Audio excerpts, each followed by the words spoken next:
Turkey 90 years ago, Quran was banned from being printed. Muslim scholars were being oppressed. Who brought back an environment where you can be Muslim freely in Turkey? It wasn't great leaders. It was ordinary Muslim women who kept teaching Quran when it was banned. It was ordinary mothers who kept teaching hadith. It was ordinary fathers who kept teaching the stories. You don't know their names, Allah knows their names. Islam still roars in Turkey because there are people who don't believe the ummah is weak.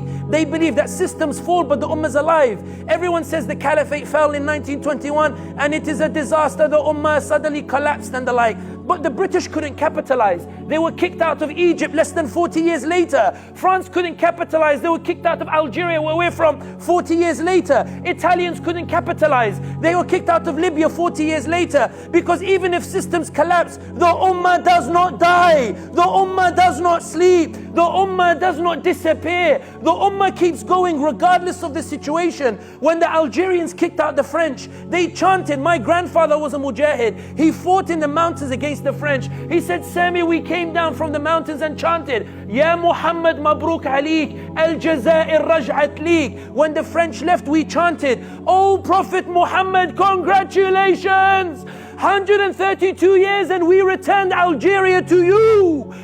And the French said, Sacre bleu, c'est quoi ça? What is this? How is it that we are giving them civilization for 132 years, but they hold on to a dead man for 1400 years? They hold on to his message. They fight for him like they can see him. They believe in him as if they can see him.